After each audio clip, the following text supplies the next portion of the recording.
पुणी स्वागत आमे एही मॉड्यूलरे डाम्प्ड ऑसिलेटर देखुथिलु एहा मध्य जारी रखिबु। विशेष करी आमे डाम्प्ड ऑसिलेटर किपरि वर्णना करिबु ताहा देखिबाकु जाउछु। किंतु आमे एहा करिबा पूर्वरु आसंतु शेष मॉड्यूलरे आमे जाहा करिथिलु ताहार पुनरावृत्ति करिबा। जदि तुमर मने अछि तेबे आमे एक डाम्प्ड ऑसिलेटर पाई गतिर समीकरण लेखिथिलु एवं मोर एठारे एहा हेउछि गतिर समीकरण एवं ध्यान देबा पाई गुरुत्वपूर्ण शर्तगुड़िक हेउछि शब्द जेउथिरे एठारे डिसिपेशन कोएफिशिएंट गामा अंतर्भुक्त एवं अवश्य एहा हेउछि शब्द जहा आमको प्रथम स्थान रे किछि दोहली थाए। आमर एक डिसिपेटिव ऑसिलेटर अछि एवं आमे गतिर एही समीकरण को मध्य समाधान करिछु एवं गतिर एही समीकरण पाई साधारण समाधान एठारे दिया जाइछि। तेणु एहा समयର एक कार्य भावरे विस्थापन एवं पुणी थरे मु आपणक दृष्टि आकर्षण करिबाकु चाहुछि जे आमे एठारे जहा लेखिछु ताहा दुईटी अस्पष्ट स्वाधीन समाधानर मिश्रण। तेणु एहा हेउछि एक अस्पष्ट स्वाधीन समाधान एवं अन्यटी हेउछि एही C1 एवं C2 साधारण भावरे आर्बिटारी स्थिर।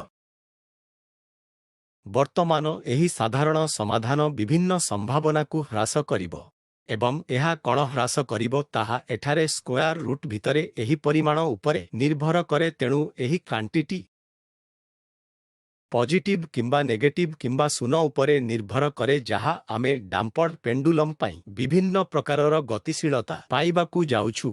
आसंतु शीघ्र प्रत्येकंकु देखिबा।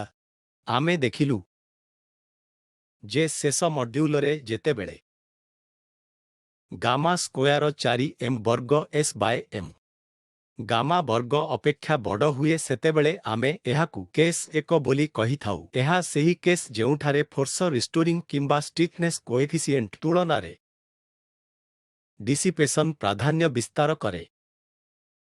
एही क्षेत्ररे आमे देखिलु जे आपण निम्नलिखित ढंगरे समाधान लेखि पारिबे। टी रो x हेबो जेमिति कि किछि स्थिर e पादार -p इनटू t एवं समाधानर एही निर्दिष्ट रूप पाइबा पाई sin h qt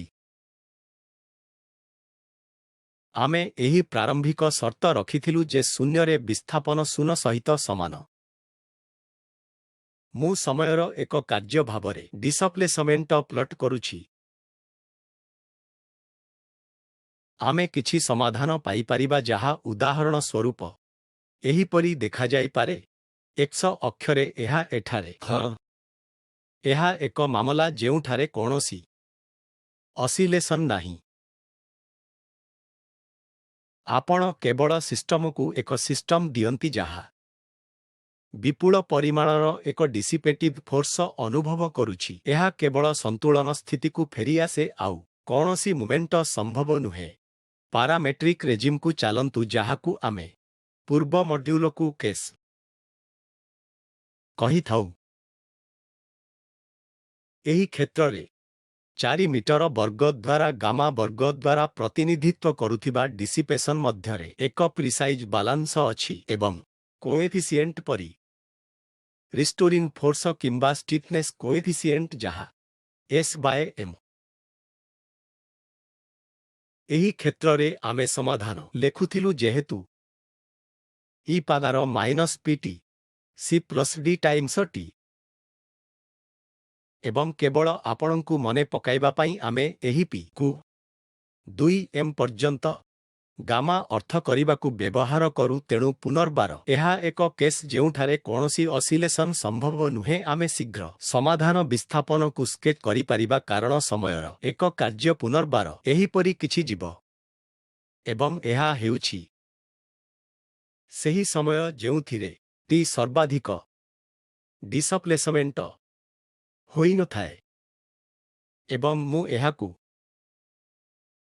सर्वाधिक डिसप्लेसमेंट जानिबा पाई एक कार्य भावरे छाड़िथिली। एठारे पुनर्बार केंद्रीय फलाफल हेउछि जे कोनोसी ऑसिलेशन संभव नुहे।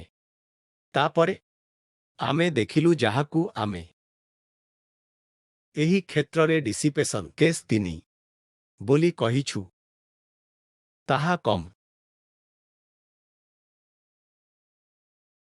ତେଣୁ 4m ବର୍ଗ ବାଏ ଗାମା ବର୍ଗ ବସ୍ତୁତ୍ୱ ଅପେକ୍ଷା ବିଭକ୍ତ ଷ୍ଟିଫନେସ୍ କୋଏଫିସିଏଣ୍ଟ ଠାରୁ ଛୋଟ। ଏହି କ୍ଷେତ୍ରରେ ଯଦି ଆପଣ ଲକ୍ଷ୍ୟ କରନ୍ତି ଯେ ଏହା ଭିତରେ ଥିବା ଶବ୍ଦ ନେଗେଟିଭ୍ ହେବ ଯେଉଁଥିରେ କେସ୍ q ଜଟିଳ ସଂଖ୍ୟା ହେବ, ତେଣୁ ପୁନର୍ବାର ଆପଣ ସମାଧାନ ଲେଖିପାରିବେ। ଏହି କ୍ଷେତ୍ରରେ ଆମେ ଲେଖିଥିବା ଏକ ସମ୍ଭାବ୍ୟ ସମାଧାନ ହେଉଛି ଏହା କହିବା ଯେ ଟିର x କିଛି c times e power minus p into t sine omega prime t ରେ ହେବ। ଏଥିସହ ସାଧାରଣତଃ ଏ କନଷ୍ଟାଣ୍ଟ ଥାଏ। ତେଣୁ ପାରାମେଟ୍ରିକ୍ ରେଜିମ୍ରୁ ଏହି ପସନ୍ଦ ପାଇଁ ଏହା ଏକ ସମ୍ଭାବ୍ୟ ସମାଧାନ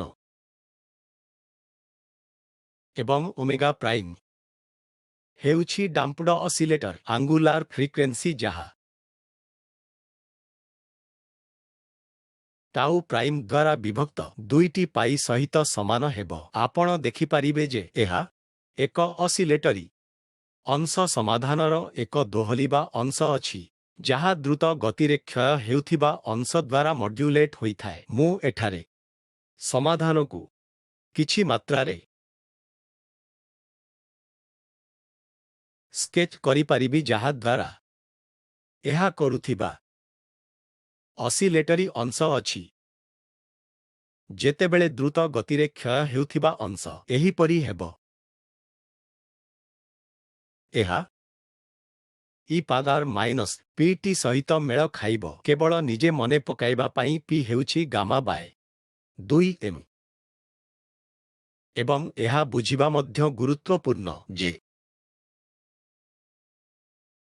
ଆପଣ ସମାଧାନକୁ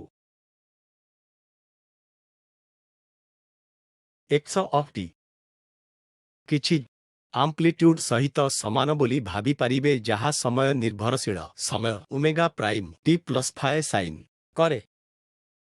ଏହି t ର ଏ ନିଶ୍ଚିତ ଭାବରେ c times e power minus pt ସହିତ ସମାନ। ଯେତେବେଳେ ଆପଣ ଏହି ସମାଧାନକୁ ଏହି ରୂପରେ ଦେଖନ୍ତି, ଏହା ସେହି ସମାଧାନ ସହିତ ସମାନ ଦେଖାଯାଏ ଯାହା ଆମେ ମାନକ ଅନ୍ଡାମ୍ପଡ୍ ଅସିଲେଟର ପାଇଁ ହାସଲ କରିଥିଲୁ। ଏହା ବ୍ୟତୀତ ଏହି କ୍ଷେତ୍ରରେ ଆମ୍ପ୍ଲିଟ୍ୟୁଡ୍ ସମୟ ନିର୍ଭରଶୀଳ ଏବଂ ଯେହେତୁ ଆମେ ଦେଖିପାରୁ ଯେ ଏହି ପୃଷ୍ଠଭୂମି ଡାମ୍ପଡ ଅସିଲେଟର ପାଇଁ ସମାଧାନ ହାସଲ କରିବା ସହିତ ସମୟର ଏକ କାର୍ଯ୍ୟ ଭାବରେ ଆମ୍ପ୍ଲିଟ୍ୟୁଡ୍ ହ୍ରାସ ପାଉଛି, ଆସନ୍ତୁ ଦେଖିବା ଯେ ଆମେ ବିଶେଷ ଭାବରେ ଡାମ୍ପଡ ଅସିଲେଟରକୁ କିପରି ବର୍ଣ୍ଣନା କରିପାରିବା।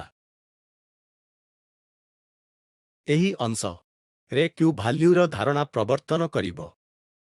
ଯେତେବେଳେ q 0 ସହିତ ସମାନ ହୁଏ, ଯାହା ସୂଚିତ କରେ ଯେ ଗାମା ବର୍ଗ ବାଇ 4m ବର୍ଗ ମୋର କିମ୍ବା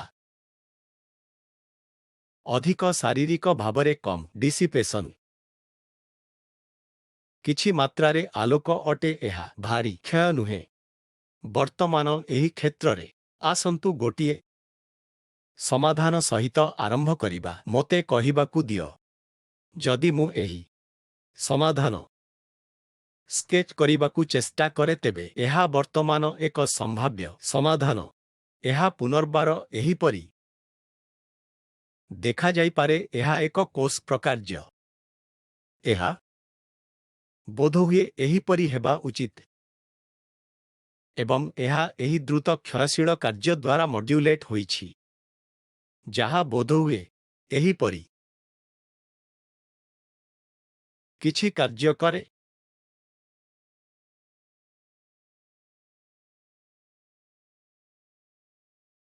ଏଠାରେ ଆମେ ଏଠାରୁ ଆରମ୍ଭ କରି କିଛି ଜିନିଷ ଚିହ୍ନଟ କରିପାରିବା, ତେଣୁ ଏହା ଶୂନ୍ୟ ସହିତ ସମାନ ସମୟ ନୁହେଁ ଏବଂ ଏଠାରୁ ଗୋଟିଏ ସମୟ ଅବଧି ସହିତ ମେଳ ଖାଉଥିବ। ଏହାକୁ ଓମେଗା 1 ବାଏ 2t ପାଇ ଭାବରେ କୁହାଯାଇପାରେ ଏବଂ ଏଠାରୁ ଅବଶ୍ୟ ଏଠାରେ ଦୁଇଟି ଅବଧି ସହିତ ମେଳ ହେବ। ତେଣୁ ପୁନର୍ବାର ଏହା ମଧ୍ୟ ଶୂନ୍ୟରୁ ଏହି ପଏଣ୍ଟ ପର୍ଯ୍ୟନ୍ତ ଓମେଗା ଦ୍ୱାରା 2ଟି ପାଇ ସହିତ ସମାନ ଏବଂ ଏହା ସମୟ ଅବଧିର 2 ଗୁଣ ହେବ ଏବଂ ଏହିପରି ଚାଲିବ। ବାସ୍ତବରେ ଏଠାରେ ମୂଲ୍ୟ ଉଦାହରଣ ସ୍ୱରୂପ ଏଠାରେ ଡିସପ୍ଲେସମେଣ୍ଟ ମୂଲ୍ୟ କେବଳ ବି ସମୟ ଅବଧିର ମୂଲ୍ୟରେ E m/4 power minus Gama ସହିତ ସମାନ ହେବ ଯାହାକୁ ଆମେ ଟାଉ କୁହନ୍ତୁ ଏବଂ ଏଠାରେ ଅବଶ୍ୟ ଏହା ଏହି ସମୟରେ ହେବ। ଏହା ସମାନ ଜିନିଷ ହେବ E power minus gamma 2m tau 200 ଗୁଣିତ ହୋଇଛି ଏବଂ ତେଣୁ ଆମ ପାଇଁ ଯାହା ଗୁରୁତ୍ୱପୂର୍ଣ୍ଣ ତାହା ହେଉଛି କିପରି ଆମ୍ପ୍ଲିଟ୍ୟୁଡ୍ ହ୍ରାସ ପାଉଛି। ଅନ୍ୟଥା ଏଠାରେ କାରକ କେବଳ ଏକ ଦୋହଲିବା କାର୍ଯ୍ୟ ଯେପରି ଏହା ଅନ୍‌ଡାମ୍ପଡ୍ ଅସିଲେଟର କ୍ଷେତ୍ରରେ ଥିଲା। ପ୍ରାୟତଃ ଆମେ ସମୟ ଏକ କାର୍ଯ୍ୟ ଭାବରେ ଆମ୍ପ୍ଲିଟ୍ୟୁଡ୍ କିପରି ପରିବର୍ତ୍ତନ ହେଉଛି ସେ ବିଷୟରେ ଚିନ୍ତିତ ହେବାକୁ ଯାଉଛୁ। ଆସିବାକୁ ଯାଉଥିବା ନୋଟେସନ ସହିତ ସୁସଙ୍ଗତ ହେବା ପାଇଁ ମୋତେ ଏହାକୁ ଏଠାରେ ଏକ ନାମ ଶୂନ୍ୟ ଦେବାକୁ ଦିଅ। ମୁଁ କହିପାରିବି ଯେ ଏ ଏକ ଶୂନ୍ୟ ସହିତ ସମାନ ଅଟେ। E m2 ଟାଉ 1 ଦ୍ୱାରା ପାୱାର ମାଇନସ୍ ଗାମା ସହିତ ସମାନ ଏବଂ ସେହିଭଳି ମୁଁ E2 ପାଇଁ ଏକ ଏକ୍ସପ୍ରେସନ୍ ଲେଖିପାରିବି ତେଣୁ E1 ହେବ ଏହି ଆମ୍ପ୍ଲିଟ୍ୟୁଡ୍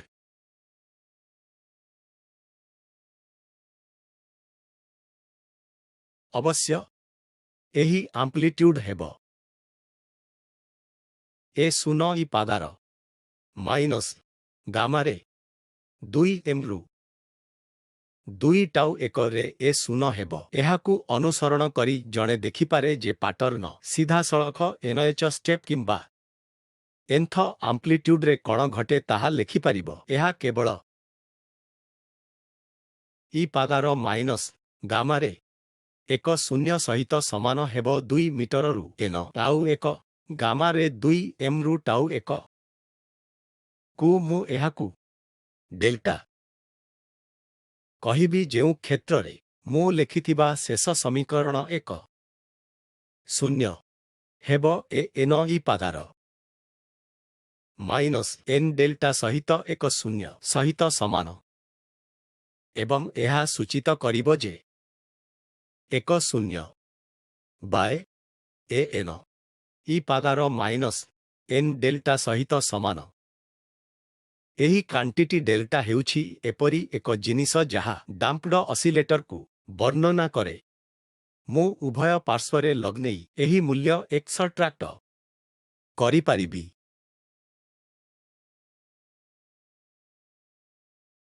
ଏହା କେବଳ ମାଇନସ୍ n ଡେଲ୍ଟା ସହିତ ସମାନ ହେବ ଏବଂ ଯଦି ଆପଣ କରୁଛନ୍ତି ଏବଂ ପରୀକ୍ଷଣ କରୁଛନ୍ତି ଯେଉଁଠାରେ ଆମେ ଡିସପ୍ଲେସମେଣ୍ଟକୁ ସମୟର ଏକ ପ୍ରକାର୍ଯ୍ୟ ଭାବରେ ଟ୍ରାକ୍ କରୁ ତେବେ ପ୍ରତ୍ୟେକ ସମୟ ଅବଧିରେ ଆମ୍ପ୍ଲିଟ୍ୟୁଡ୍ ପାଇବା ଆବଶ୍ୟକ ଏବଂ nର ବିଭିନ୍ନ ମୂଲ୍ୟ ପାଇଁ ଅନୁପାତ ନିଅନ୍ତୁ ଯେଉଁ କ୍ଷେତ୍ରରେ ଯଦି ଆମେ nର ଏକ ପ୍ରକାର୍ଯ୍ୟ ଭାବରେ n/0 ଦ୍ୱାରା ଲଗ୍ ପ୍ଲଟ୍ କରିବା ଆମେ ସ୍ଲୋପ୍ ମାଇନସ୍ ଡେଲ୍ଟା ସହିତ ଏକ ଷ୍ଟ୍ରେଟ୍ ଲାଇନ୍ ପାଇବା ଉଚିତ ଯାହାଦ୍ୱାରା ଡେଲ୍ଟାର ମୂଲ୍ୟ ଅଧିକ ଶକ୍ତିଶାଳୀ ହେଉଛି। ଡେଲ୍ଟାର ମୂଲ୍ୟରେ ଏକ ଅସିଲେଟରରେ ଡାମ୍ପିଂ ବର୍ଣ୍ଣନା କରିବାର ଏକ ଉପାୟ ଯେଉଁ କ୍ଷେତ୍ରରେ ଅସିଲେସନର କ୍ଷୟ ଦ୍ରୁତ ହେବାକୁ ଯାଉଛି। ଏକ ଡାମ୍ପିଂକୁ ବର୍ଣ୍ଣନା କରିବାର ଅନ୍ୟ ଏକ ଉପାୟ ହେବାକୁ ଯାଉଛି। ଅନ୍ୟ ଶବ୍ଦରେ ରିଲାକ୍ସେସନ ମାଧ୍ୟମରେ ଆରାମ ହେଉଛି ମୂଳତଃ ଏକ ଅସିଲେଟିଂ ସିଷ୍ଟମ୍ ପାଇଁ ସନ୍ତୁଳନ ସ୍ଥିତି ପ୍ରତି ଆଭିମୁଖ୍ୟ ଯାହା ଏହାର ସନ୍ତୁଳନ ସ୍ଥିତିରୁ ଦୂରେଇ ଯାଇଛି।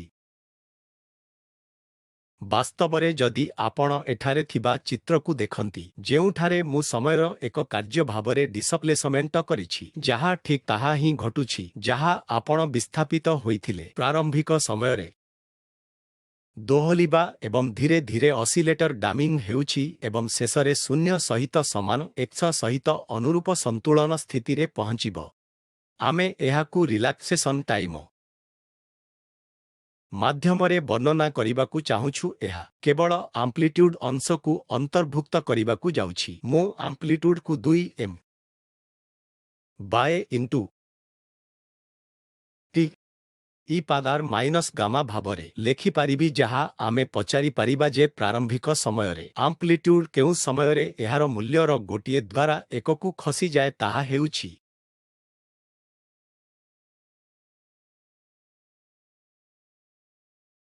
ପ୍ରାରମ୍ଭିକ ସମୟରେ ଆମ୍ପ୍ଲିଟ୍ୟୁଡ୍ ହେଉଛି ସମୟରେ ଶୂନ ସହିତ ସମାନ ନୁହେଁ। ପ୍ରଶ୍ନ ହେଉଛି ଏହା କେବେ ଶୂନ୍ୟ ସମୟ ହୋଇଯାଏ ଆମକୁ ମନେ ପକାଇଥାଏ। ଏହା ସମ୍ଭବ ଯେତେବେଳେ ଗାମା ବାଏ 2 ଏମ୍ ତ 2 ଏକ ସହିତ ସମାନ। ଏହା ସୂଚିତ କରେ ଯେ ଏହି ଟାଇମ୍ ସ୍କେଲଟି ଯାହାକୁ ମୁଁ ଟି ଆର ଭାବରେ କହିବି ଏହାର ଅର୍ଥ ହେଉଛି ଏହାର ରିଲାକ୍ସେସନ ଟାଇମ ଗାମା ଦ୍ୱାରା 2 ଏମ୍ ସହିତ ସମାନ ହେବ ତେଣୁ ଏଥର ସ୍କେଲକୁ ରିଲାକ୍ସେସନ ଟାଇମ କୁହାଯାଏ। ଏହା ଏକ ଡାମ୍ପଡ ସିଷ୍ଟମର ଅନ୍ୟ ଏକ ବୈଶିଷ୍ଟ୍ୟ ଏବଂ ଶକ୍ତି ଦୃଷ୍ଟିରୁ ଡାମ୍ପଡ ଅସିଲେଟରକୁ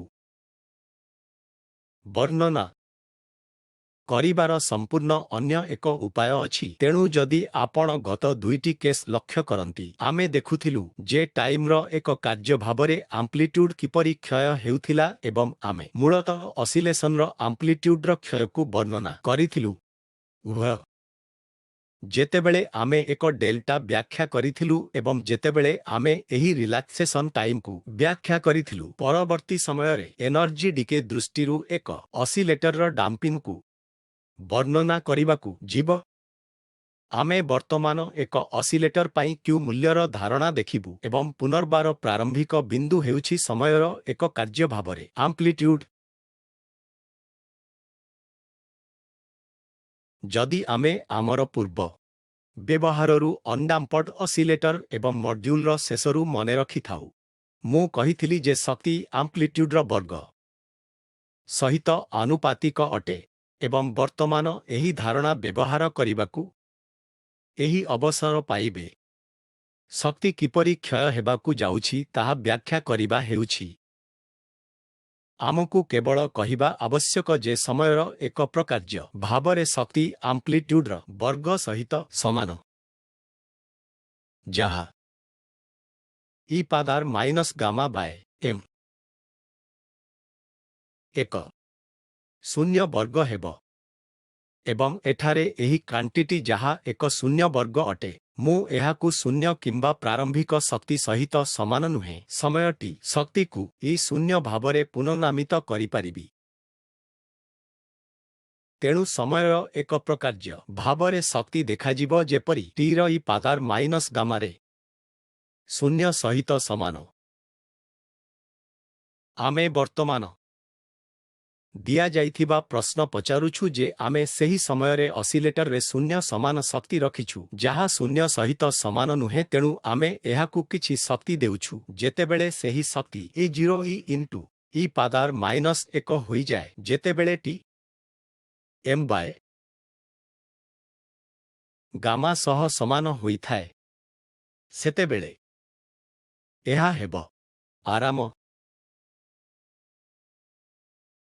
ସମୟ ପାଇଁ ଆମେ ଯାହା କାମ କରିଥିଲୁ ତାହା ସହିତ ସମାନ। ବର୍ତ୍ତମାନ ସମୟ ଯେତେବେଳେ ଅସିଲେଟର ଶକ୍ତି E0ରୁ E0କୁ ହ୍ରାସ ପାଇଥାଏ ଇ ପାଦାର ମାଇନସ୍ ଏକ ଦ୍ୱାରା ଗୁଣିତ ଅସିଲେଟର ନିଜେ କିଛି ରେଡିଆନ୍ସ ଉପରେ ମୁଭମେଣ୍ଟ କରିଥାନ୍ତେ କିଛି ରେଡିଆନ୍ସ ଉପରେ ଦୋହଲିଥାନ୍ତେ ଏହା କେତେ ଦୋହଲିଥାନ୍ତା ଆସନ୍ତୁ ଗଣନା କରିବା ଯେ ଆମେ ଯାହା ଜାଣୁ ତାହା ହେଉଛି ଯଦି ଗୋଟିଏ ପୂର୍ଣ୍ଣକାଳୀନ ଅବଧିରେ ଅସିଲେଟରର ସମୟ ଅବଧି ନୁହେଁ ତେବେ ଅସିଲେଟର ଦୁଇଟି ପାଏ ରେଡିଆନ୍ସ ମାଧ୍ୟମରେ ଦୋହଲିଥାନ୍ତା ଅପରପକ୍ଷରେ ଯଦି ମୋର ଟାଇମ୍ ସ୍କେଲ୍ ନୁହେଁ ଯାହା ଗାମା ଦ୍ୱାରା ସମାନ ଅଟେ ତେବେ ରେଡିଆନ୍ସ ଏହା ଦୋହଲିଥାନ୍ତେ ଏବଂ ଏହା କେବଳ କ୍ୟାପିଟାଲ ଟି ଦ୍ୱାରା ବିଭକ୍ତ ଗାମା ଦ୍ୱାରା 2 ପାଏ ଇଣ୍ଟୁ ଏମ୍ ସହିତ ସମାନ ହେବ ଏବଂ ଏହାକୁ ପୁନଃଲିଖିତ କରାଯାଇପାରିବ କାରଣ ଟି 2 ପାଏ ବାଏ ଓମେଗା ତେଣୁ ଏହା ଟାଇମ୍ ଟିରେ ଗାମା ବାଏ ଏମ୍ ओमेगा हेबो जहा गामा एम सह समान ऑसिलेटर गामा रेडियंस द्वारा ओमेगा माध्यमरे ऑसिलेट होइथांता। एही प्रश्नर मोर उत्तर हेउची जे एम ओमेगा एक बाय एक गामा रेडियंस सह समान जेहेतु ओमेगा एक हेउची डाम्प्ड ऑसिलेटर आंगुलार फ्रिक्वेंसी। वर्तमान एहा हेउची क्वांटिटी जाहाकू आमे क्यू मूल्य बोली कहिथाउ।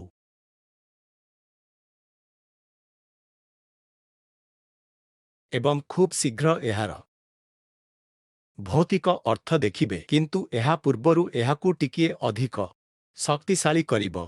क्यू मूल्य ओमेगा एक उपरे निर्भरशील जहा ओमेगार आमर पूर्व संज्ञारू आमे मने रखिथिबा डाम्प्ड ऑसिलेटर आंगुलार फ्रिक्वेंसी एहा ही जहा एठारे दिया जाइछि। वर्तमान जेतेबेले आमे गामा र केसकू एक रु बहुत कम किंबा जेतेबेले डिसिपेशन प्रकृतरे छोट बोली विचार करू सेतेबेले आमे कहि परिबा जे ओमेगा एक ओमेगा शून्य सहित प्राय समान। एहीपरि क्षेत्ररे मु मोर क्यू फैक्टर किंबा क्यू मूल्यकू गामा द्वारा विभक्त एम ओमेगा जीरो बोली कहि पारिबी। एही क्यू मूल्य पाई किछि भौतिक क्षेत्र पाइबा पाई एहा ऑसिलेटर क्यू मूल्यर आमर संज्ञा हेब। चालंतु सेही समीकरण को फेरिबा जहाकू आमे पूर्वरु लेखिथिलु जे टीर ई शून्य सहित ई पादार माइनस गामा सहित एम इनटू टी कु समान अटे। तेणु आसंतु प्रश्न करिबा जे ऑसिलेशनर गोटिए साइकल रे केते शक्ति हराइछि। सर्वशेषरे एहा एक डाम्प्ड ऑसिलेटर तेणु शक्ति नष्ट हेउछि जहा हजि जाइछि मु डेल्टा ई द्वारा प्रतिनिधित्व करिबि एवं डेल्टा ई मौलिक काल्कुलस रु ई bye dt into delta T रे समय वृद्धि पाइबा सहित शक्ति नष्ट हुए किंबा शक्ति ह्रास हुए। तेणु मु एठारे एक नकारात्मक चिन्ह रखिबा आवश्यक करे माइनस डेल्टा ई तापरे डी बाय dt सह समान हेबो। मु सहजरे एठारु आरंभ करी गणना करि पारिबि। जदि मु ताहा करे तेबे मु ई जीरो ई पादार minus gamma by m into t पाइबि। एहा minus gamma by m into delta t द्वारा गुणित एवं एही ई जीरो ई पादार minus gamma by m into केवल ई सहित समान। मोर जहा अछि ताहा हेउछि delta e is equal to e into minus gamma by m into delta t एवं माइनस बातिल हेबो एवं मु delta e by e equal to delta T नेबी। वर्तमान एही डेल्टा टी तुमर डाम्प्ड ऑसिलेटर समय अवधि होई पारे जेउ क्षेत्र रे डेल्टा टी केवल equal to 2 pi by omega एक हेबो। जदि मु एगुड़िक प्लगाइन करिबि तेबे मु delta e by e is equal to एठारे मु छाड़िछि gamma by m 2 pi by omega एक इनटू गामा बाय एम एवं आनुमानिक व्यवहार करिबे जे गामा शब्द प्रकृतरे छोट अटे जेउथिरे ओमेगा एक प्रायतः ओमेगा सहित समान। मोर गामारे 2 pi into gamma by m omega शून्य एवं मोते एही समीकरण को अन्य उपाय रे e delta by delta e भाबरे लेखिबकु दियंतु।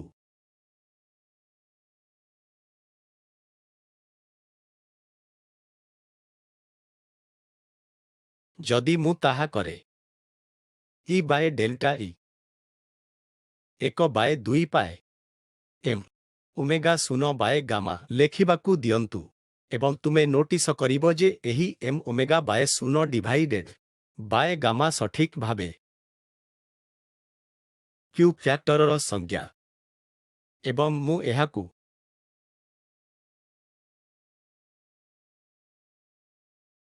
କ୍ୟୁ ଦ୍ୱାରା ବଦଳାଇ ପାରିବି ଅନ୍ୟ ଶବ୍ଦରେ ଏହାକୁ ଶବ୍ଦରେ ଲେଖିବାକୁ ଅସିଲେଟରରେ ଶକ୍ତି ସଂରକ୍ଷଣ ହୋଇଛି। ଅସିଲେଟରର ସାଇକଲ ପିଛା ହରାଇଥିବା ଶକ୍ତି ଦ୍ୱାରା ବିଭକ୍ତ ଏବଂ ତାହା କେବଳ 2 ପାଇ ବାଏ କ୍ୟୁ ସହିତ ସମାନ। ଏହା ଆମକୁ ଏକ ଅସିଲେଟର ପାଇଁ କ୍ୟୁ ଫ୍ୟାକ୍ଟରର ଏକ ଫିଜିକାଲ ପର୍ସପେକ୍ଟିଭ ଦେଇଥାଏ। ଏହା ସାଇକଲ ପିଛା ହରାଇଥିବା ଶକ୍ତି ଦ୍ୱାରା ବିଭକ୍ତ କିଛି ପ୍ରାରମ୍ଭିକ ସମୟରେ ଅସିଲେଟରର ଗଚ୍ଛିତ ଶକ୍ତିର ଅନୁପାତ ସ୍ପଷ୍ଟ ଭାବରେ କ୍ୟୁର ବୃହତ ମୂଲ୍ୟ ଅସିଲେଟର ଶକ୍ତିକୁ ବଜାୟ ରଖିବାରେ ସକ୍ଷମ ଯାହା ଏହାକୁ ବହୁତ ସମୟ ପାଇଁ ଦିଆଯାଏ। ଛୋଟ କ୍ୟୁ ମୂଲ୍ୟ ବହୁତ ଶୀଘ୍ର ଶକ୍ତି ବିଲୋପ କରିବାକୁ ଯାଉଛି ଏବଂ ଆପଣ ଏହାକୁ ଦେଉଥିବା ଯେକୌଣସି ଶକ୍ତି ଖୁବ୍ ଶୀଘ୍ର ହରାଇବ। କିଛି ଅର୍ଥରେ ଅସିଲେଟର ଏହାକୁ ଦିଆଯାଇଥିବା ଶକ୍ତିକୁ ଦକ୍ଷତାର ସହିତ ଖର୍ଚ୍ଚ କରିବାକୁ କେତେ ଭଲ ଭାବରେ ସକ୍ଷମ ଏହା ହେଉଛି ତାହାର ଏକ ମାପ ଅଟେ। ଏବଂ ଏହି ସମୟରେ ଆମେ ଧ୍ୟାନ ଦେବା ଉଚିତ ଯେ କ୍ୟୁ ଫ୍ୟାକ୍ଟର ହେଉଛି ଶକ୍ତିର ଅନୁପାତ ଏବଂ ଅନ୍ୟ ଏକ ଶକ୍ତି କ୍ୟୁ ପ୍ରକୃତରେ ଏକ ଆକାରହୀନ କ୍ୱାଣ୍ଟିଟି।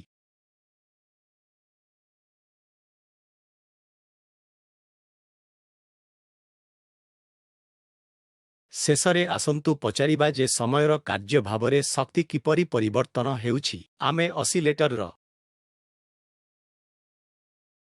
ଶକ୍ତି ପାଇଁ ଏକ୍ସପ୍ରେସନରୁ ଆରମ୍ଭ କରିବୁ ଯାହା ଅଧା ହେଉଛି ଏକ୍ସ ବର୍ଗ ପ୍ଲସ୍ ଅଧା ଏମ୍ ଭି ବର୍ଗ। ମନେ ରଖିବା ଉଚିତ ଯେ ଉଭୟ ଏକ୍ସ ଏବଂ ଭି ବିସ୍ଥାପନ ଏବଂ ବେଗ ଉଭୟ ସମୟର କାର୍ଯ୍ୟ। ଏହାକୁ ମୋତେ ଲେଖିବାକୁ ଦିଅ। ହାଫ୍ ଏସ୍ ହେଉଛି ଏକ୍ସ ବର୍ଗ plus half M x dot ବର୍ଗ। ଚାଲନ୍ତୁ ଏହି କେସ୍ ପାଇଁ ଡିଇ ବାଏ ଡିଟି କୁ ଗଣନା କରିବା। ମନେ ରଖନ୍ତୁ ଯେ ଉଭୟ ଏକ୍ସ ଏବଂ ଏକ୍ସ ଡଟ୍ ହେଉଛି ସମୟର କାର୍ଯ୍ୟ। ମୁଁ s x into x dot plus m x dot into x double ଡଟ୍ରେ ପାଇବି। ଏକ୍ସ ଡଟ୍ କମନ୍ ନିଅନ୍ତୁ। ମୁଁ m x double dot plus S x. ବର୍ତ୍ତମାନ ଏହି ସମୟରେ ଆସନ୍ତୁ ଆମର ଗତିର ମାନକ ସମୀକରଣ ଲେଖିବା। ଏହା ଆହୁରି ଅନଡାମ୍ପଡ ଅସିଲେଟର। ଏହା ଡାମ୍ପଡ ଅସିଲେଟର ପାଇଁ। ବର୍ତ୍ତମାନ ଆସନ୍ତୁ ଏଠାରେ ବର୍ଗ ବନ୍ଧନୀ ଭିତରେ ଏହି କ୍ୱାଣ୍ଟିଟିର ସବଷ୍ଟିଟ୍ୟୁଟ୍ କରିବା। ଯଦି ମୁଁ ଅନଡାମ୍ପଡ ଅସିଲେଟର କେସ୍ରୁ ଏଠାରୁ ମୂଲ୍ୟକୁ ସବଷ୍ଟିଟ୍ୟୁଟ୍ କରେ ତେବେ ଏହା 0 ସହିତ ସମାନ। ଏହା ମୋତେ ଯାହା ସବୁ କିଛି କହେ ଡିଇ ବାଏ ଡିଟି